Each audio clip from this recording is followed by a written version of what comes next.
Hey friends, welcome to another edition of the Tennis and Bagels podcast.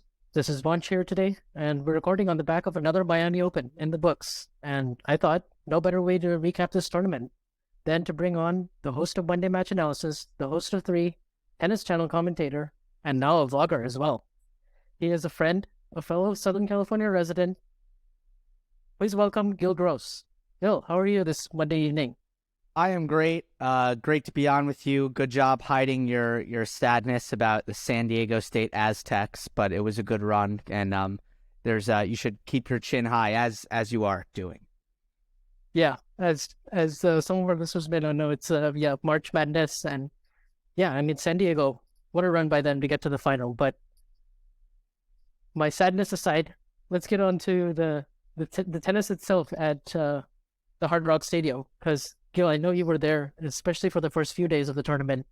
What were your kind of your general impressions of being on site versus watching it from afar, maybe since 2019, since the move to away from Crandon Park?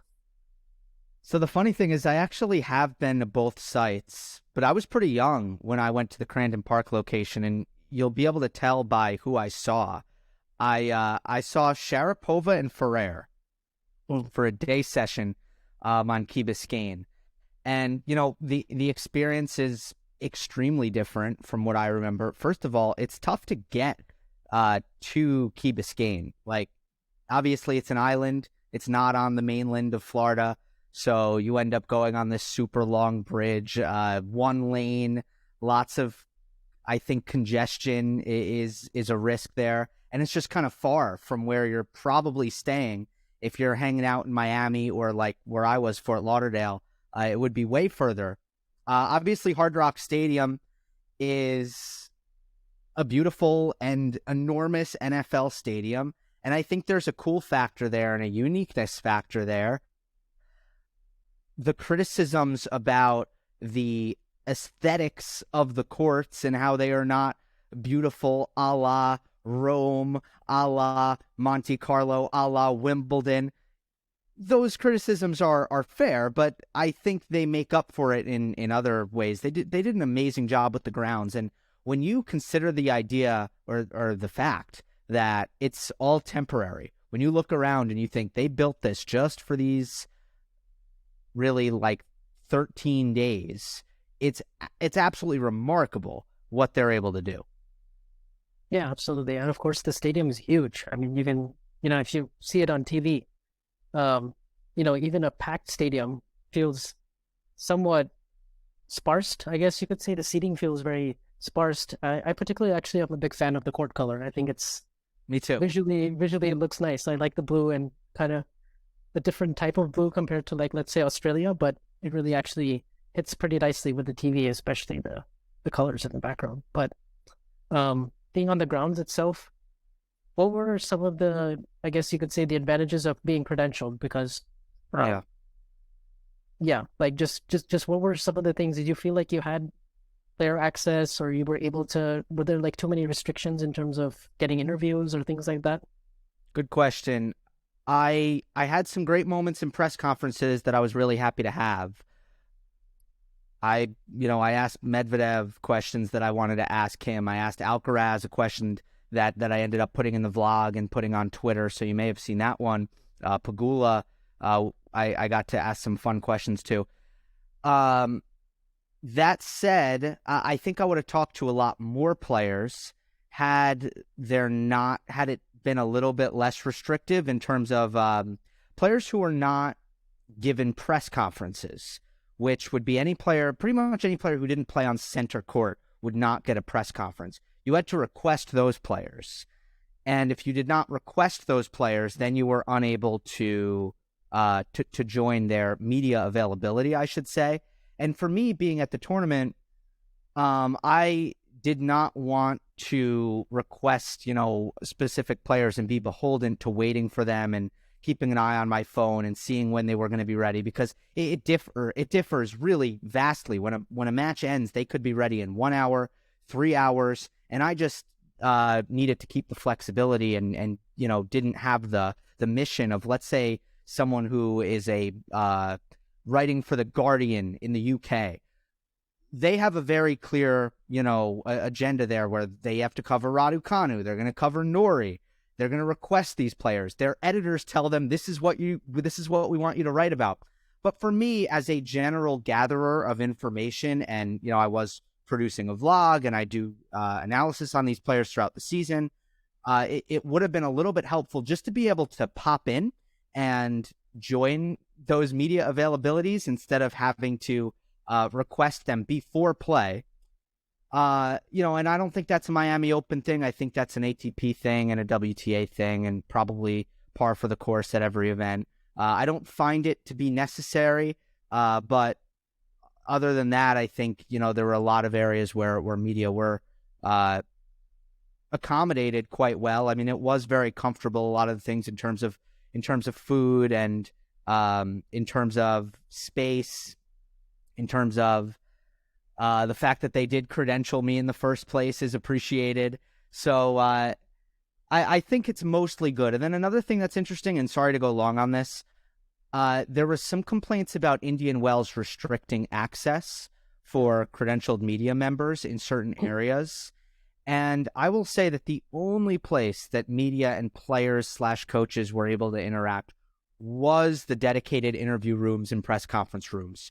The grassy area, for example, where the players like to warm up, I did not have access to that area, for example. There was somebody I wanted to meet with and didn't get to meet with because I wasn't allowed to go on that area.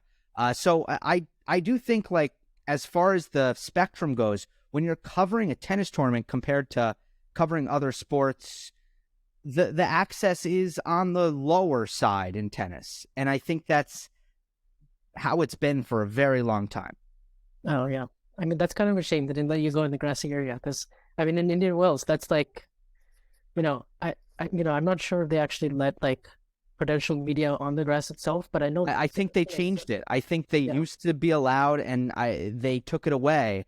And it's very important that journalists are able to create casual relationships with their subject matter. And when you only allow that contact to happen in really kind of formal settings, it really takes away from what's possible. Yeah, definitely agree with that. But that being said, what did you think kind of,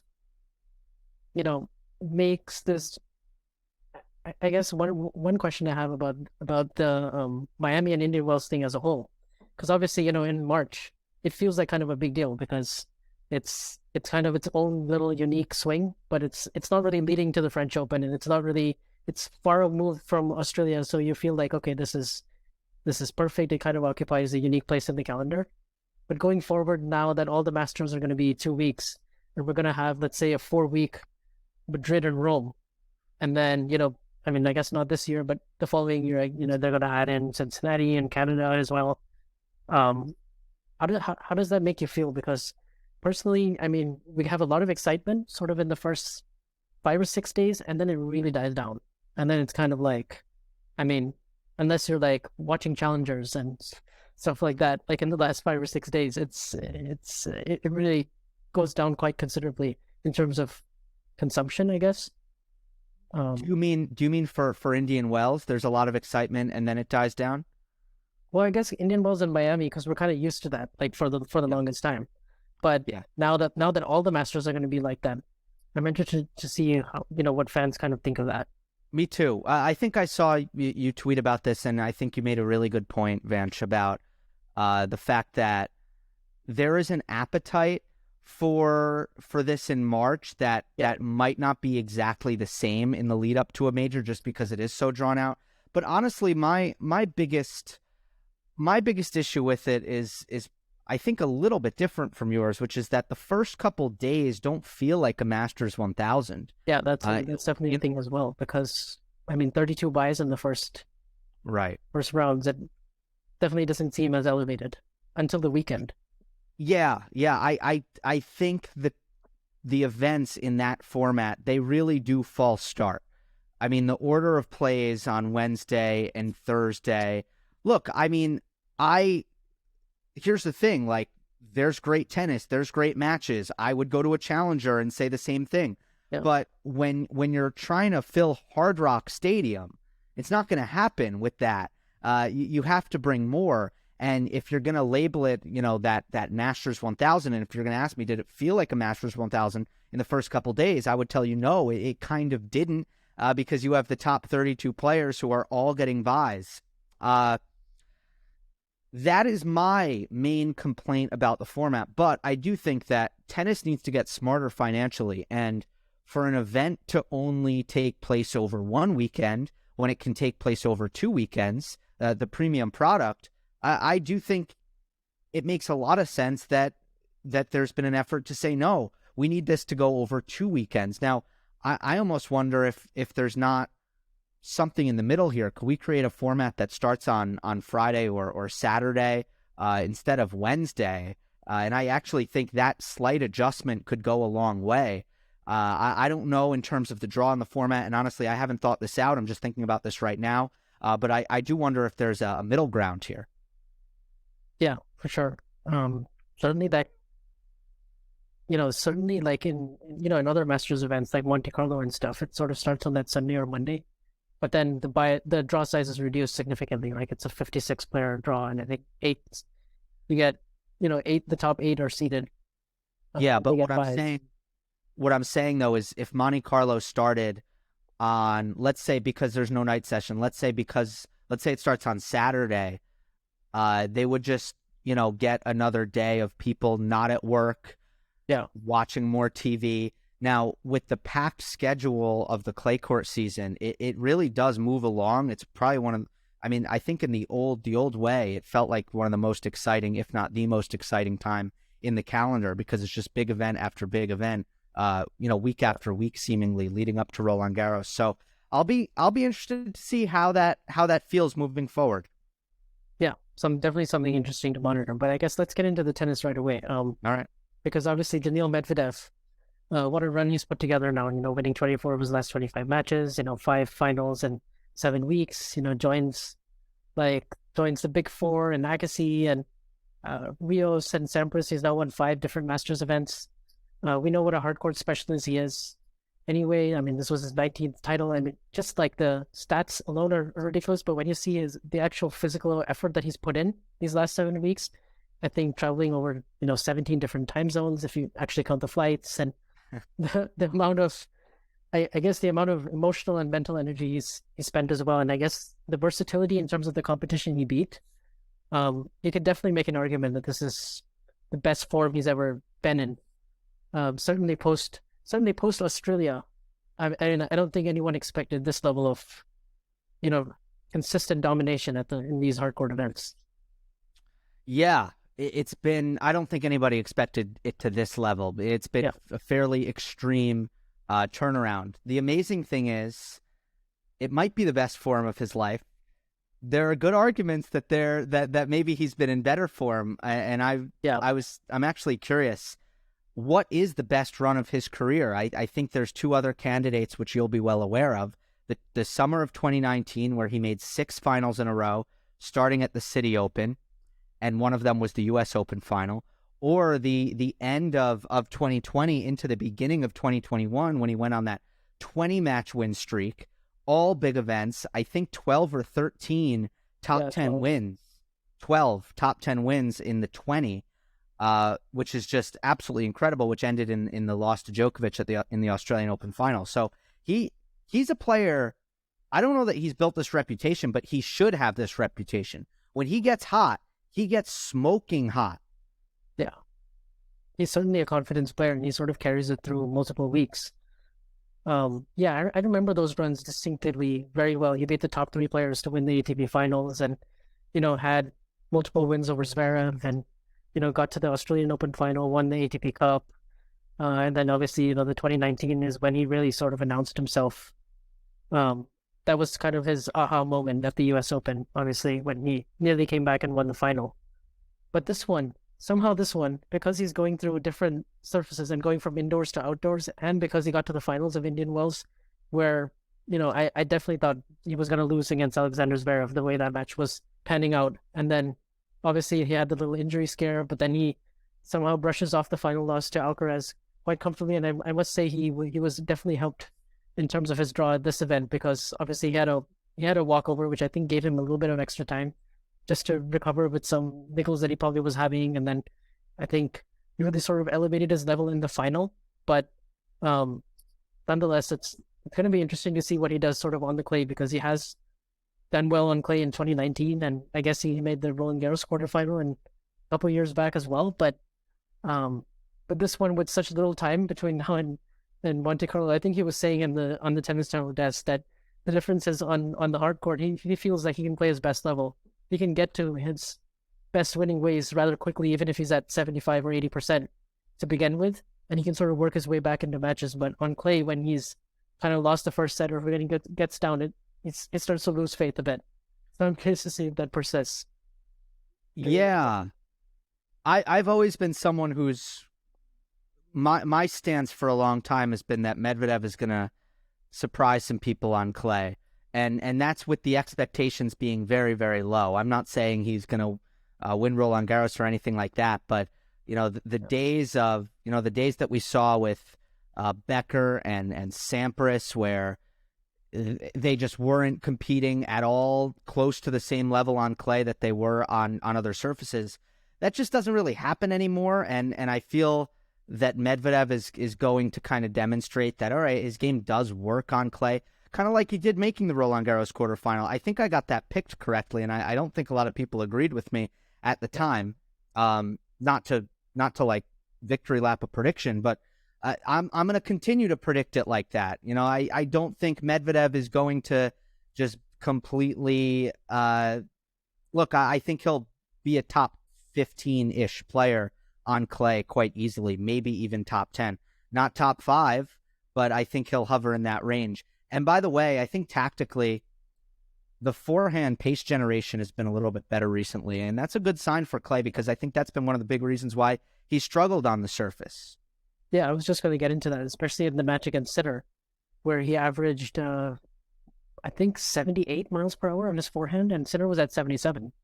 So yeah, amazing. That was pretty amazing. I think you have to maybe credit the switch from Razor Coat to Razor Soft for Technofiber strings, because that's certainly I find he's taking it a little earlier. He's injecting a lot more pace into it, and he feels a lot more comfortable just with his offensive game off the ground.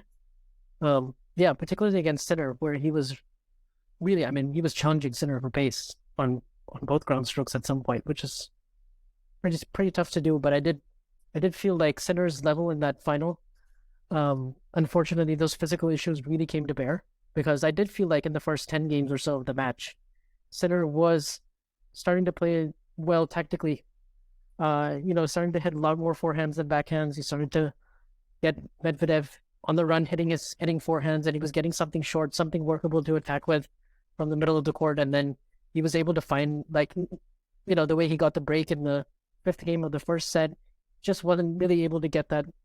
He kind of moved away from his tactic. I felt like at 5-6 in the first set, that's when he really started to revert back, and then you saw him really run out of steam at the end. But yeah, I agree. It just looked like the legs weren't strong enough to maintain a level and maintain consistency once the rallies extended. And what he talked about is that it would kind of linger. His fatigue would linger for the next couple of points after they played a long rally. That's an awful thing against Medvedev. I mean, I've talked about it with Djokovic, with the loss in Dubai. I felt that Novak's cardio didn't look good, and a lot of players can overcome that. But there's nobody I would like to play less if my lungs aren't feeling good than Daniil Medvedev, who's just going to make you play a million balls. And if you're not willing to do that, you're in huge trouble, just with the way he constructs baseline rallies and with his consistency. But it's also been amazing to see. You mentioned getting away from the tactics at 5-6. I think you're referring to Sinner kind of just getting into that backhand and backhand exchange. Just kind of trading, on the backhand cross courts, which, Medvedev is gonna win most of the time. He is, but it's kind of amazing, right? What does it say about Daniil Medvedev's backhand that we all kind of have seen Sinner and agree that Sinner really can't trade in that cross-court pattern with Medvedev successfully? I think Jannik's backhand is widely regarded as a top 10 two-hander in the sport. And up against Medvedev's, it's outmatched. So I think Daniil's backhand deserves a lot of credit for that. Yeah, I think especially when he drops back and he, gives up that court position and he just soaks up that pressure so well, because not only is he able to keep it so low, but he's able to go back like 8 feet behind the baseline and still, still getting really low net clearance, but somehow he's able to get it super deep in the backhand corners. And I just feel like every single thing you throw at him, he kind of reminds me of like, I guess what's a good analogy? Like, have you ever played Super Smash Bros. Brawl? Yeah, I have. Yeah. Yeah. So he kind of reminds me of Kirby in that. The absorber. Yeah, in the sense, like, it doesn't matter if you throw bombs at Kirby. He's just going to suck up all that air and he's probably just going to swallow everything in his path. Sure. And that's kind of what Medvedev does. He just eats up the court in that way. Yeah, and that's why Sinner is 0-6 against him, because Jannik's best attribute is his pace. And when you play Sinner, you feel rushed. You feel rushed by his power and his depth. He takes it pretty early for someone who hits as big as he does as well. But against Medvedev, it's not much of an asset. You're going to have to find other ways, like the drop shot, like the volleys, and those things are not developed to the extent that they need to be for Jannik. Yeah, definitely. And I also felt like he didn't use the wide serve very effectively. Just kind of a work in progress, I feel like, for him. Yeah, especially on the deuce side. Jim Courier brought it to our attention that he doesn't serve and volley on the deuce side, and then I was examining that, and of course it's spot on. It's very strange that he only serves and volleys on the ad side, because I think most players prefer to do it on the deuce side against Medvedev. You have the righty serve, you can get it a little bit further out wide with that spin, and it puts players in a better position sometimes. But for some reason, Jannik doesn't like that. He'll only do it on the ad. Yeah, for sure.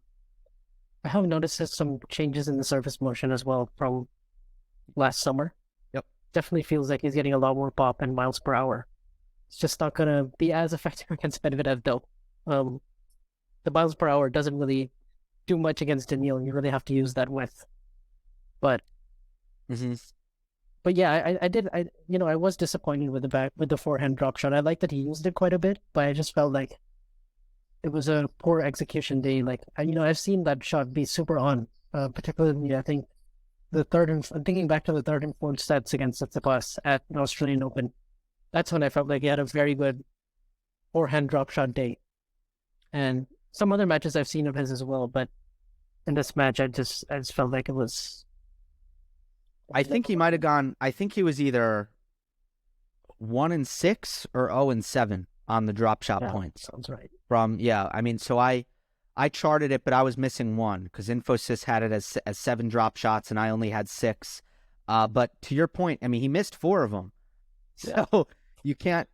The drop shot is an offensive shot. You play it from a good position. You shouldn't make 4 errors in 7 attempts. That's for sure. Yeah, absolutely. But I guess the more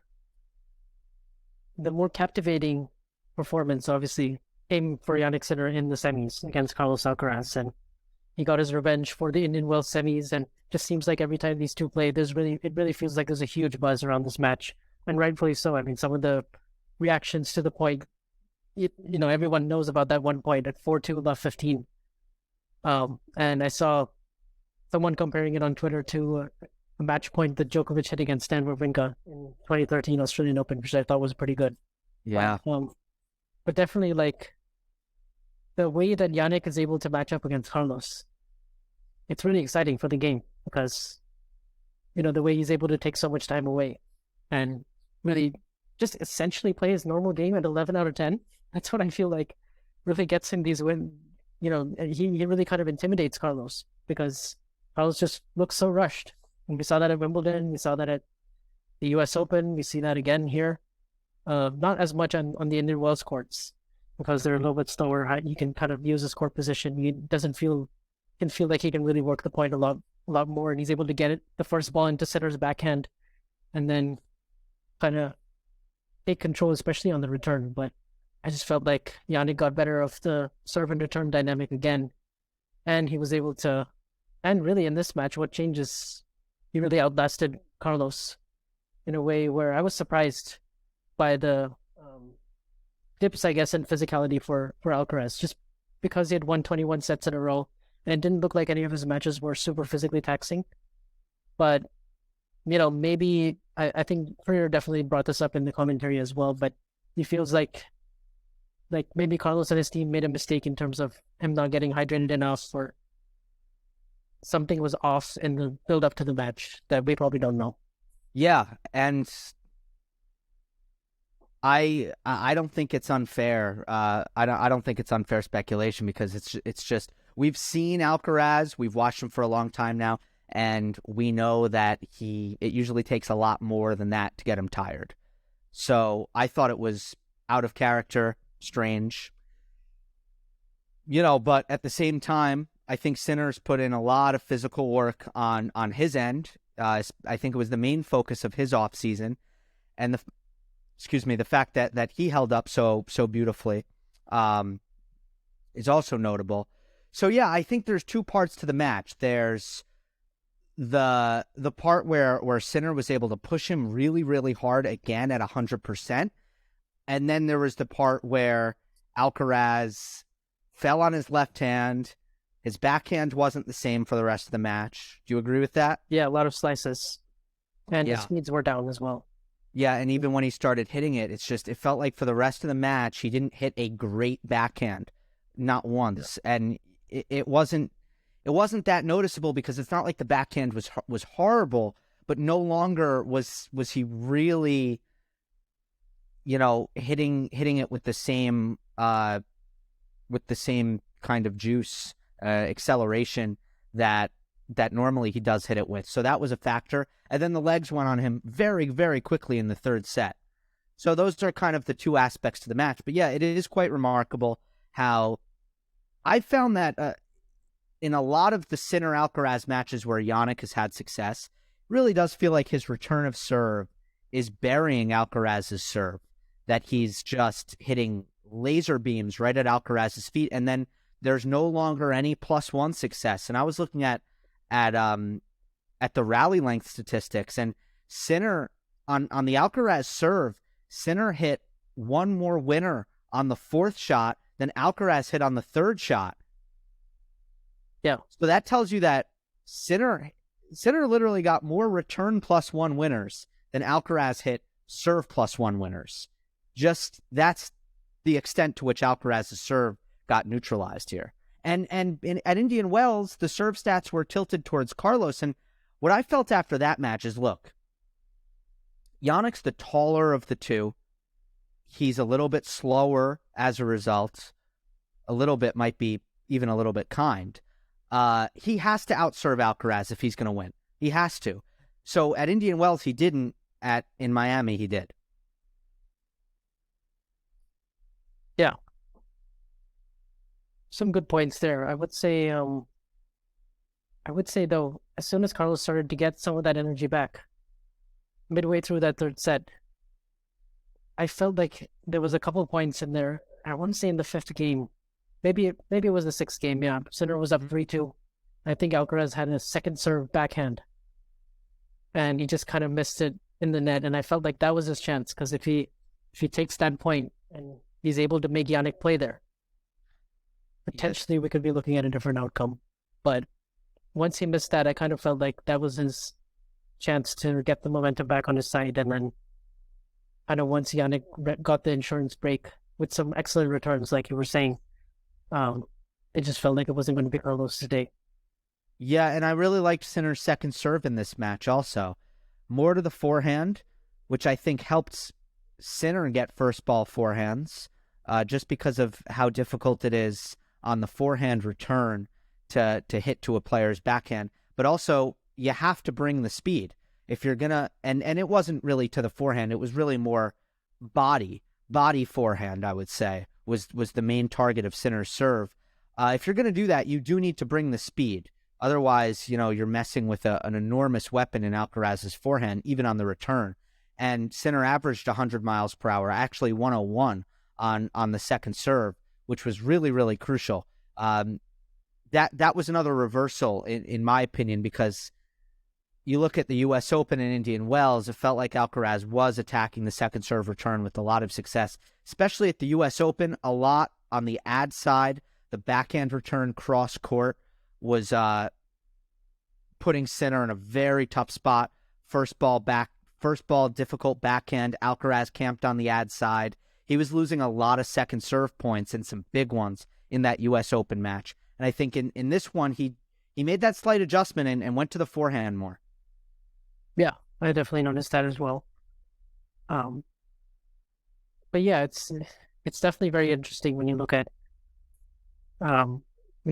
how each of these matches, I feel like this rivalry is going to be super close, because each of these times I feel like we're going to see one kind of solve the other one's. We're going to see them kind of go really back and forth in a way where I could see them being like you almost come into these matches not knowing who's going to win, and I feel like that's great. I mean, we didn't even have that for some of the big three matches. Yeah, it is great. And it's a bonus almost. It feels like a bonus because Sinner isn't really on Alcaraz's level against the rest of the field. Yeah. So I think it's given Sinner so much juice as a figure in men's tennis that he does beat Alcaraz. I think it elevates him to another level, because obviously Carlos is going to be likely his premier rival, or the person that stands in the way of Sinner winning big titles throughout his career is going to be Alcaraz. And the fact that he does play him really, really well, and at this point it's no coincidence, it's just his skill set and the things he's able to do against him, that sets him up very nicely. It's important for him, and I also think it is good for the sport. Yeah, definitely. And it'll be interesting to see if they ever do meet kind of mid-tournament, if Sinner is able to have the physical reserves afterwards to sort of back up those big wins. Because, I've heard a lot of people say, like, had he won that match point, he would have gone on and won the U.S. Open. But I'm kind of like, we don't know that for sure. Like, we don't really know if he would have the physical reserves to then go through a really informed Tiafoe and Ruud in the final. But I think you make a good point. Yeah, because that's physically, it's a tall order, and Alcaraz and Sinner, especially last year, physically they really weren't comparable. We saw Jannik's body break down so many times last year. And yeah, and also we should say Tiafoe played an excellent semifinal. Yeah, you can't tell by the score, but the level was high. So it's not like Francis came into that match and he was overwhelmed by the moment or something like that. Nothing like that. I think he was ready to, put in a great performance, and he kind of did. But Alcaraz just posed too many problems. Yeah, absolutely. And of course, Sinner is looking much more into the future when it comes to his success. It definitely feels like he's not about the now, and he's more about building up his entire arsenal. Like, he's still in the process of developing his body. I mean, he maybe put on 5 kilos of muscle in the off season, but it feels like there's still quite a ways to go physically. 7 pounds. I don't know. What's the the conversion there? Yeah, I think it's like 2.5 kgs is 1 pound. So okay. Yeah, that's not a huge amount, but it's you can definitely feel the physical difference, because he is much more explosive now in the corners, I feel like. Mm-hmm. And it definitely does help it definitely just helps him stay a little bit more able to carry his weight across, if that makes any sense, and he's able to just last a bit longer. But yeah, you still see some of those fragilities sort of at the back end of these tournaments, and that's kind of the final step. Yep. Last year, as I mentioned, there were a lot of injuries. He would have had a good chance to make another Miami final last year if he didn't have those blisters. Now, that's not really a physical strength thing. I don't think. I could be wrong. I don't think it is.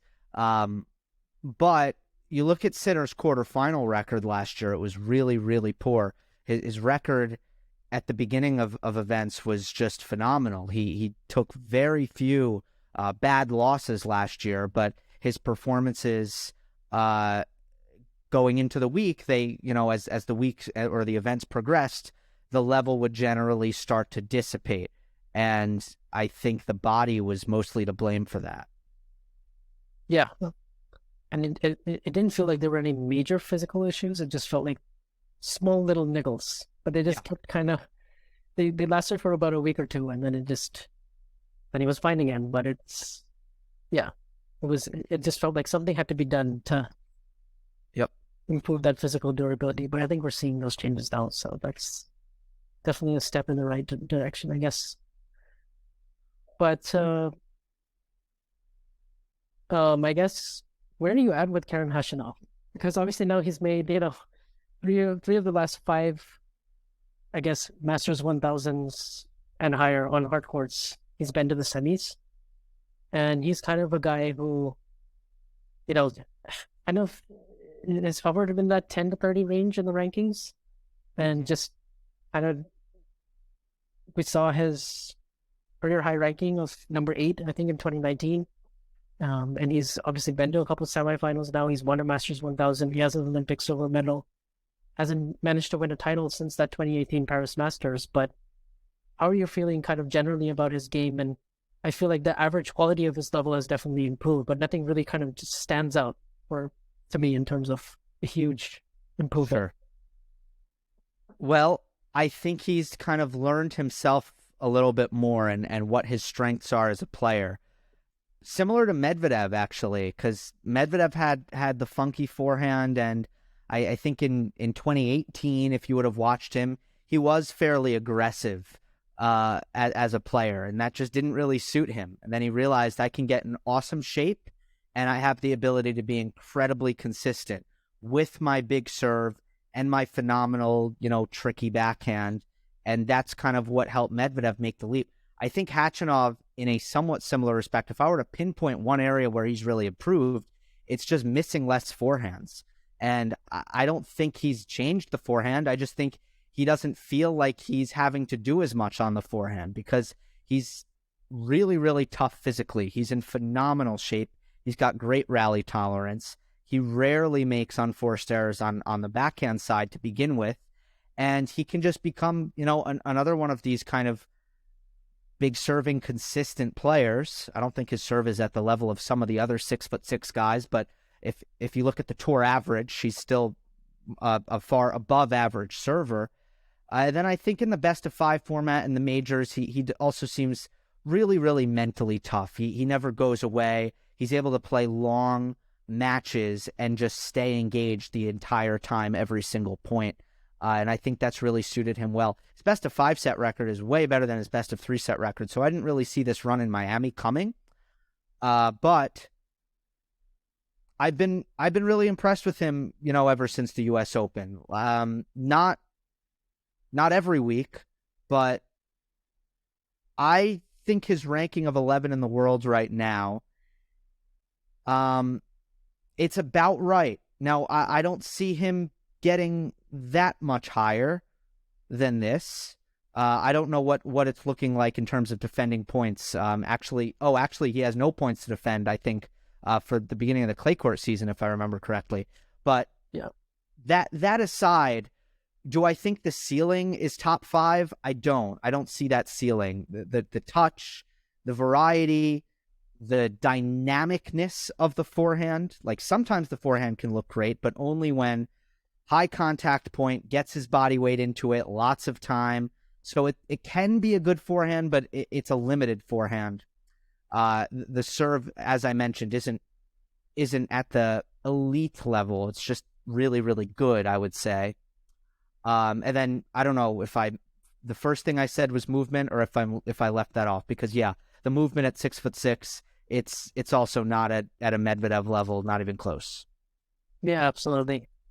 He definitely leaves a little to be desired in that department when you compare him to like a Medvedev or a Zverev or a Hurkacz. Same with the big serving as well. But yeah, I think he's probably going to be like this generation's PCB or something. Just, pretty consistent, reliable, beats majority of everyone outside the top 20. Doesn't really, I think he's pretty surface versatile, which bodes well, I would say. Yep. But yeah, I don't really see him being like a top 5 player. But, certainly he could get to another Masters final or something if a draw opens up or that kind of thing. But yeah, he's definitely seems like a pretty hard worker. I was there at Indian Wells actually for the on the Friday before the tournament ended, so that would have been the women's semifinals, and I just saw Khachanov there practicing for like 4 hours. Wow. And he was just hitting his forehand, and that's all they were. What do you think? What do you think he's improved most? Honestly, I just feel like he is a lot more sure of himself just as a competitor. He just looks like he's a lot more. He just looks like he just seems to have a lot more internal belief. It seems like Yeah. in these big moments, I've seen him more willing to use his backhand down the line in some big occasions, because obviously he has a really solid backhand. But now, in terms of actually making an offensive move, like that first set tiebreak against Korda, he was quite gutsy in that one, and he started to sort of use that consistency, but then actually produce some consistent offense with it. And so I feel like he's just a little bit like sort of 5% better in kind of every area, I guess, and just more sure of himself just on the court, and just I feel like he's not he knows where his game is at, like kind of at this point in his career. Like he's 27 years old. He knows he's not going to get that much better technically, but the forehand is secure enough to where he feels like, okay, I can actually maybe in the right conditions do some damage with it. It's interesting though that some of his best results have recently come on fast courts with that kind of a forehand grip. It's a little bit like Tiafoe as well, I guess. US Open and Australian Open, and feels like some of the bigger hardcore tournaments where the courts are a little bit faster is where he tends to do better, which is not something you would associate with that kind of technique. True. And he even said that he thinks the Miami conditions suit him much better than the Indian Wells conditions. So not only have his results said that, but I think he has that opinion of his own game, which is meaningful. I don't think the forehand is that easy to rush. It can be rushed. But my bigger issue with the forehand is I think as a finishing weapon, it lacks the precision a lot of the time. And I think once he gets inside the baseline to hit the forehand, that becomes even more important. And that's been my biggest qualm with the forehand. And then the other thing is, the power that he brings on it, I think takes some, a lot of time to produce. Yeah. I also feel like he's not quite as he's not clinical enough at the net, and his transition game. He definitely much rather build points from the baseline and kind of use his backhand to set up the offense, and then he just doesn't seem very comfortable with kind of transitioning forward, finishing. No. He's got C grade volleys. I mean the willingness to come forward isn't there either. And, that's why the Medvedev match was interesting, because I feel like he had one piece of the puzzle, which is match Daniil for consistency and play him tough and make him suffer in the heat and suffer with him. And Khachanov had that part of it down, but if he could come forward and finish a little more of those points, I think it would have been a problem for Medvedev. I think he could have put him in a lot of danger. Yeah, for sure. Yeah, I mean, that was a good effort, I guess, to get a set and make it decisive enough where it came down to one poor service game in the third by him. But yeah, definitely something interesting. I mean, good run for Chris Eubanks getting to the quarters, and I guess, did some commentary for Tennis Channel as well. So just wanted to shout him out. Yeah, amazing to see that. I mean, it meant so much to him. He's not taking anything for granted. It's taken him a long time. It's been a lot of hard work, and by all accounts, he's just an amazing guy. I mean, everybody roots for him. So yeah, that was awesome to see. Yeah, for sure. I want to switch over a little bit to the women's game and just kind of talk about the general landscape of the WTA, just because obviously, we've seen Rybakina now in three big finals this year, and we've seen Sabalenka really take her game to the next level, fixing all the service issues that she had last year. And then obviously, Swiatek has, after a stellar year last year, definitely has found some rivals at the top of the game that can certainly challenge her and take her time away. And we're seeing a little bit more of a even distribution in terms of wins and titles and stuff like that and matchups. And I would even put Krejcikova in there as well. And then it just kind of feels like the big hitters and the powerful baseliners are kind of back in fashion. When you kind of look at the top 20 and you sort of see, Samsonova and Sabalenka and yeah, I mean, Shinwen is starting to do some big things as well, and Potapova and players like that. You definitely start to see more of those big hitters. I guess big babe kind of tennis back in style again. Yeah, I agree, and I think it's a good thing against Iga to play that way because she's really a master from the baseline. If you're gonna play her from neutral, it's very, very tough sledding. I mean, we see her return numbers through the roof, and I don't even know that it's because of her return. I think it's just because she's winning rallies at an enormous clip. But on these quicker surfaces, especially, the fact that Rybakina and Sabalenka especially can thoroughly outserve her and then try to make her uncomfortable with their aggressive returning, and as you mentioned, take time away. It's been a really difficult and significant antidote to what Swiatek wants on the court, which is, for the most part, time on the ball on her forehand side, and she wants neutrality as well. She needs to get into points. So it has been very exciting because, frankly, last year, while we always kind of there always has to be other players having success. There can never be one player having success. Somebody's going to be making finals. Somebody's going to be making semis. That was last year's Jabeur. That was Halep for a bit. But in earnest, if you were making tiers on the women's game, you could not put anybody in tier one with Iga. You could not. It was just her. And I think now it's a 3-player tier one with Krejcikova potentially deserving to be there, just hasn't quite shown it. 2 losses to Sabalenka. I mean, it doesn't, it's hard to judge based on that, but she could get there. So I think it's very positive, especially because they're all young and they're all exciting and they've delivered us some good matches as well. Yeah. Did you have Petra Kvitova winning the Miami Open? No.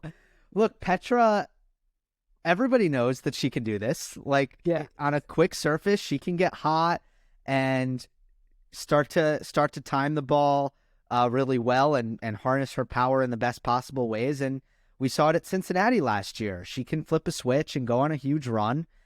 She's not as old as it seems, dare I say. She's 32, and it kind of feels like she should be like 35 or something, but she's not. And I think that's because she's had a couple of moments in her career where she's been going on a downward trajectory. So it's felt like, oh, Kvitova is done.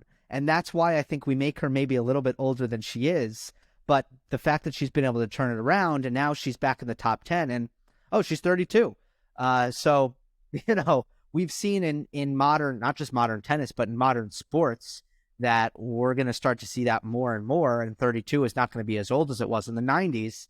So, it was great to see. And I tweeted this, but for anyone who's listening who didn't see this, it was interesting because I was walking behind the bleachers inside Hard Rock Stadium next to that turfy area where I'm not actually allowed to go, but I am allowed to get pretty close to there. And I was watching, and Kvitova was with her coach and fiance/husband. I don't think the wedding has happened yet, but Yuri Vanek, who she got engaged to at Wimbledon last year, and they were kicking around a soccer ball, and my God, they were having fun. It was like she's never done it in her life before. It was like she was a kid, and I mean that in the best possible way. And it did strike me about just how happy she looked just warming up before her match. So that was interesting.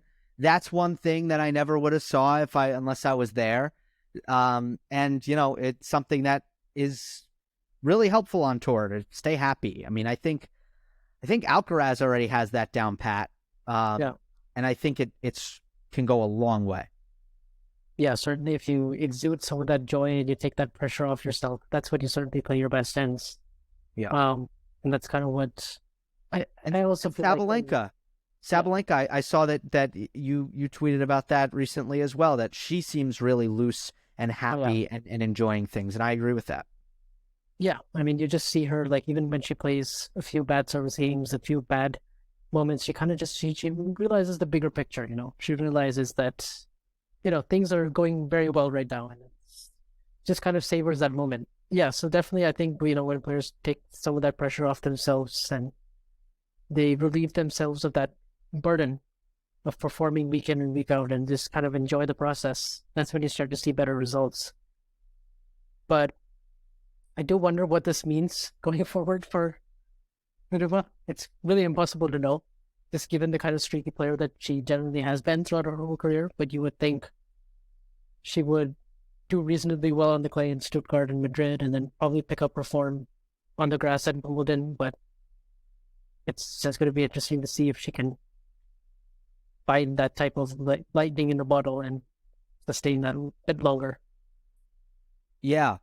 Quarterfinals at Indian Wells was impressive, so it wasn't just 1 week. I think she beat Ostapenko, who is very sick at Indian Wells, battling an illness, but then Pegula, a pretty awesome win in the third set tiebreak in the round of 16. So that's on the positive side that, she has been kind of sustaining some eye-opening form, but at the same time, I would pretty much agree with you that it doesn't necessarily mean all that much for what we're going to see in the coming weeks, the coming months. But I think it'll be most interesting to see if she can make another Wimbledon run.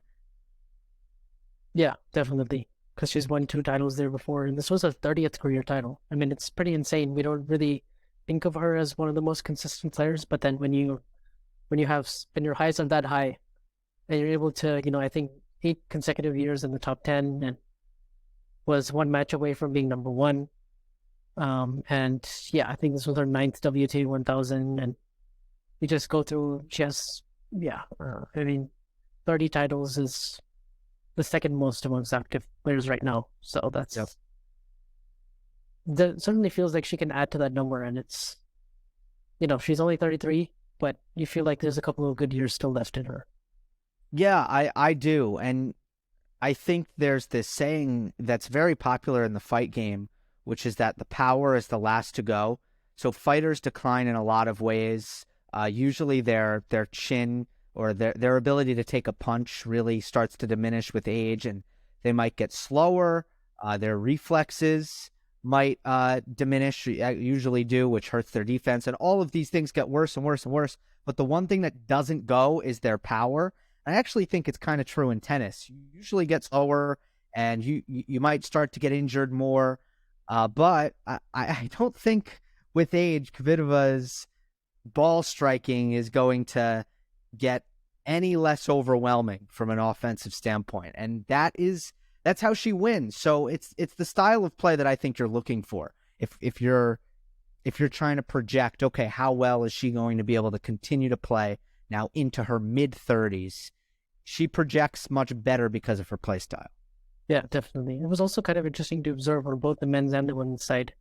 The players that went really deep at Indian Wells, they actually did sustain that form and went pretty deep in Miami as well. So as much as we talk about the differences in the balls and the conditions and the, and the humidity versus the dry air at Indian Wells, and that wasn't true last year though, right? Well. I think sure. I think on the men's side, I remember Alcaraz and Kecmanovic were the only 2 players to make the quarterfinals. On the women's side, the only thing that's coming back to me is Sakkari lost first round in Miami. Yeah, she did. And then, you had Iga doing the Sunshine Double, but apart from that, there wasn't really much continuation of success. But Yeah, I mean, the courts were definitely playing a lot faster as well this year. It's generally been more medium. I felt like this time it was almost Cincinnati level fast, I guess. Yeah, which apparently was like flat out a James Blake decision. That's what I ended up hearing, that he was like, let's speed this up. Sometimes conditions change and it's a little bit kind of murky or trivial and nobody can really figure out what happened here, or did it really change, or just did one player say it and then it blew up on social media. But with Miami, this was very real. This was James Blake just making a decision, asking the courts to be sped up, and they were. Yeah, for sure. And of course, at Indian Wells, the players use the pen balls, and then they go to the Dunlop ones. Yep. And these ones travel a little bit faster through the air, I would imagine. They fly a lot more, I guess. The Dunlop balls are quicker, right? Yeah. I think, Yeah. well, look, they haven't been very popular. I mean, a lot of players have just been saying that they're very, very fast out of the can, but then they fluff up, so then they get slow, and they're not good for the arm or the wrist. Mostly Medvedev has said that, but then at the same time, Brooksby had wrist surgery. Korda hurt her wrist, his wrist. Yeah. Nelly is okay, as far as we know, which is good. But were there any more? Were there any more wrist injuries, or just Korda and Brooksby? And then I guess Tsitsipas with the shoulder. Oh, it's right. Yes. But, Yes. but yeah, yeah, definitely. And I mean, Tsitsipas, where are you at with him coming into the clay court season? Of course, defending the Monte Carlo title, and I mean, everyone was definitely surprised to a certain extent, why he was playing these last couple of tournaments, particularly Indian Wells, I thought, but Miami especially, he did pick up a good win over Christian Garin and then lost a tight one to Hachinov, but there was a lot of confusion, especially on Twitter. I saw about the like onside withdrawal versus what he was saying about his best result being taken away and the points of Monte Carlo potentially not being there. The players are required to play all the Masters, and it was very confusing, especially in the rule by. Yeah, it was very confusing. Very. People, still aren't really on the same page about it, and never really were. But I mean, I'm concerned for him for the clay season, because I don't understand what the plan is for the shoulder getting better.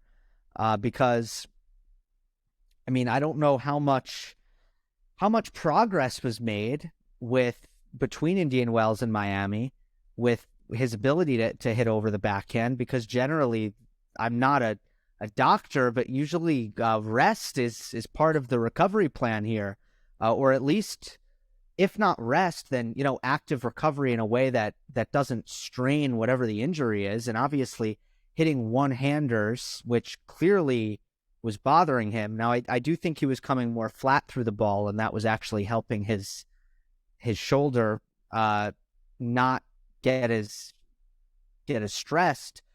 But it was jarring to see. It really was, because here was a player who was definitely not healthy enough to be competing, who was out there playing. Yeah. What did you make of it? Maybe he unlocked something there with taking the ball earlier on the backhand and flattening it out, and maybe that's something he can. Yeah, maybe that's something he can alter in his technique moving forward. So you thought the backhand ended up looking pretty good with the fact that he needed to hit it flat. I felt like when he needed to, and he felt like, and when he was just completely going for broke, then I felt like it was good, but the consistency wasn't there at all. Most of the time, he was struggling to get it over the net in some big moments, particularly the first set tiebreak against Hachinov. It really failed him. So I wouldn't really say he had he made any kind of tangible improvement between Indian Wells and Miami, but yeah. That's an interesting point. I'm a fan of the thinking. I don't know. Let's see, but it's an interesting thought. Yeah. I would be surprised if it actually translated itself, particularly on the clay where he's going to be rewarded a lot more with time and he can actually drop back and really use that, the heavy topspin. But he's going to need that shot on the clay because, Yes. yeah, that's generally where he's the most productive in the whole year. So it's got to be healthy for that portion. Yeah. I mean, what does he do? Because if it's not better at Monte Carlo, I think at some point you need to accept the fact that you might need to sit out for a couple weeks in order to let it get better. Yeah. It was definitely surprising to see him back so quickly in 2021 after the elbow procedure, if you remember.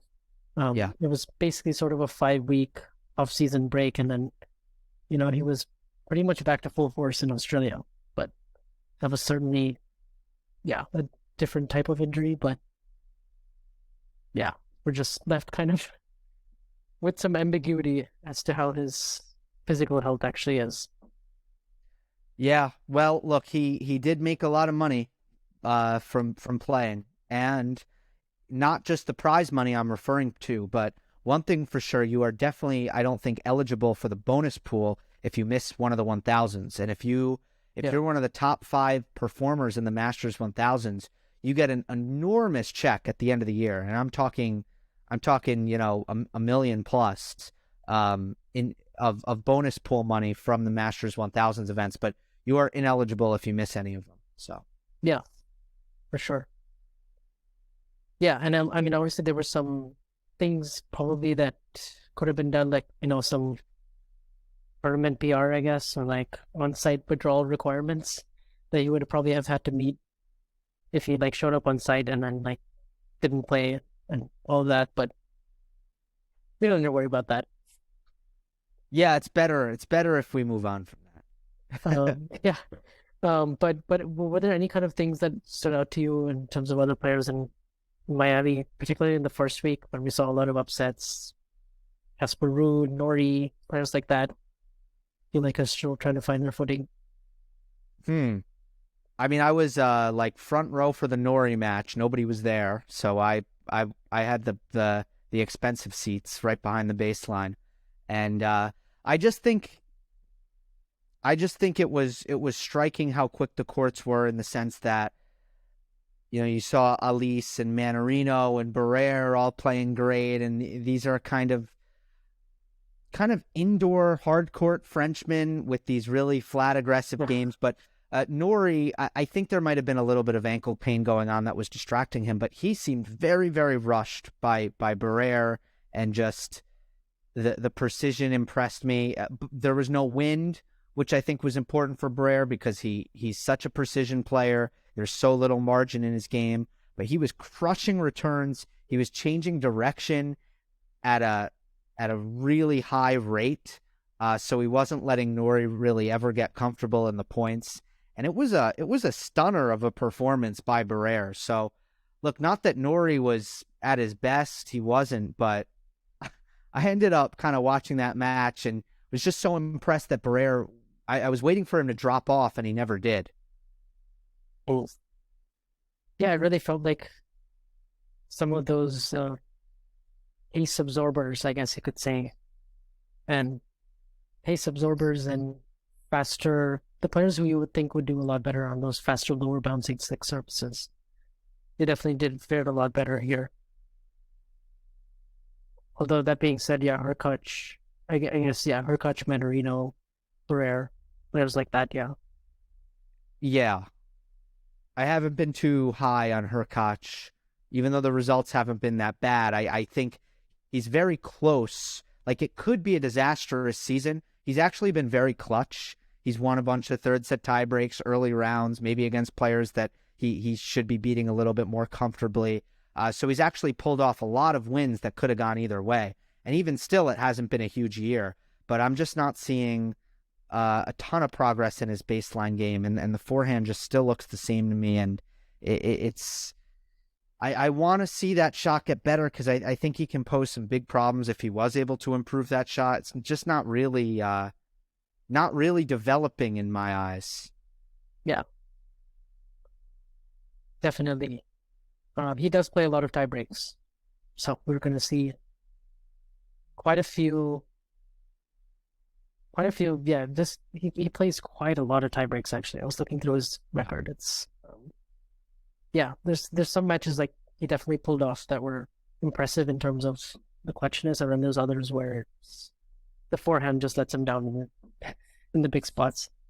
Yeah, I suppose when you're playing so many close matches, you're gonna have both of those things happen.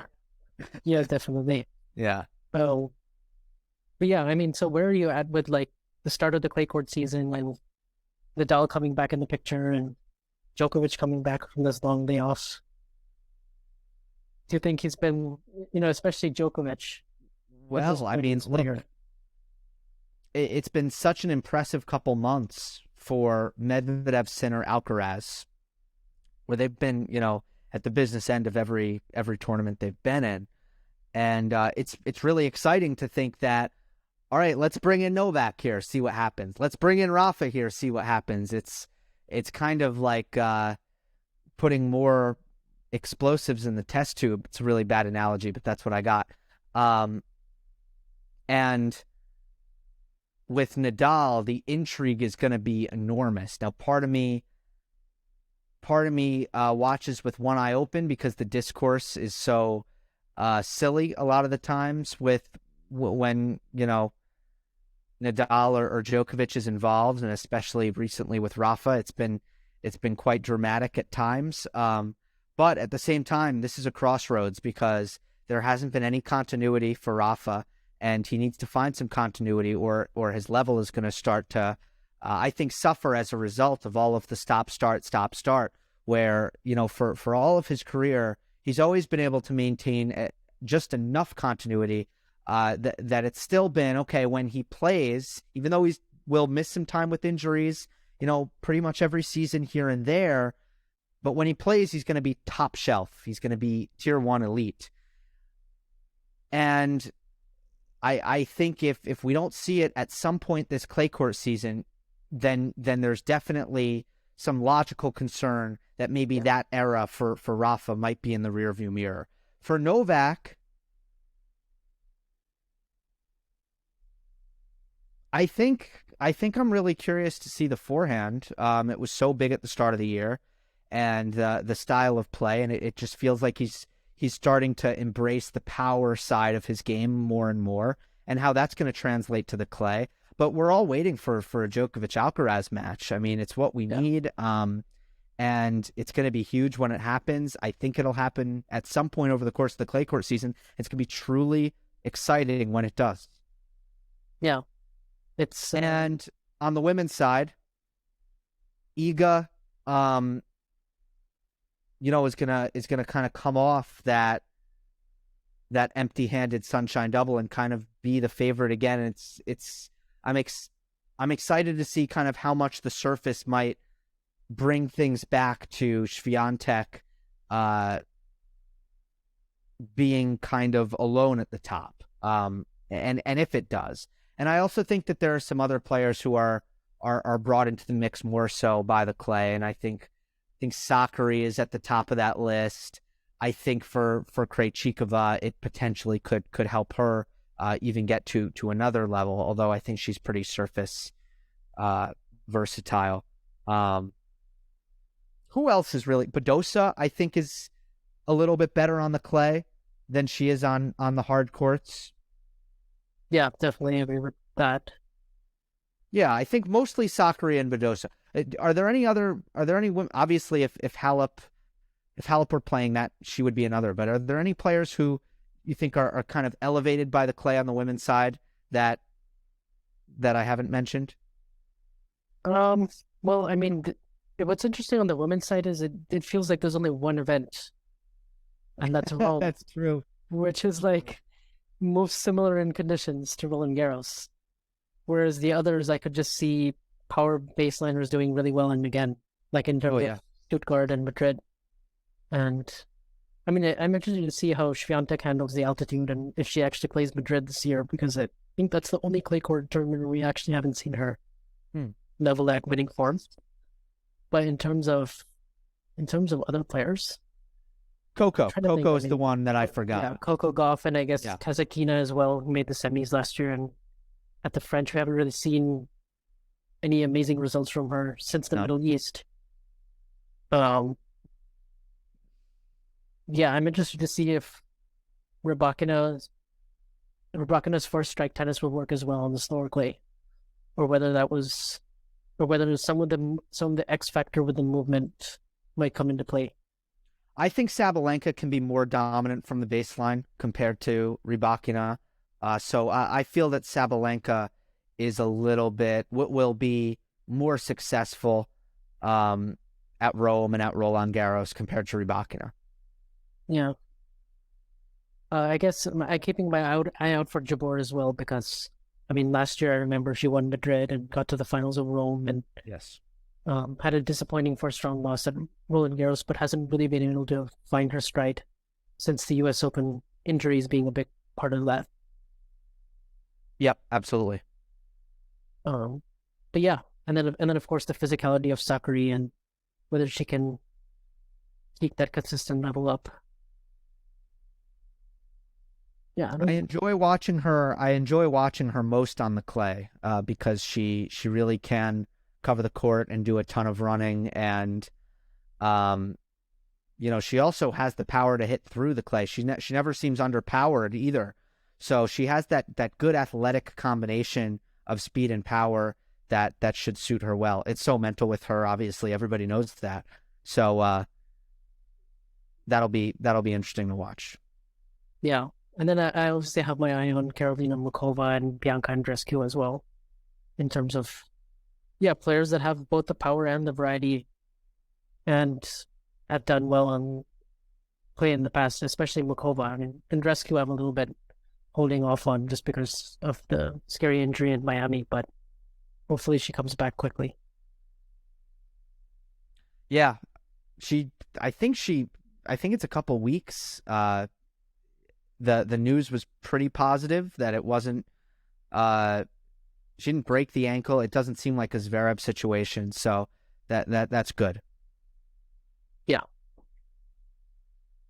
and that's about it. I would probably watch out for Potapova as well. That's maybe another name to look out for. Yeah, good one. Yep. Yeah, she seems like she has the game that could work everywhere.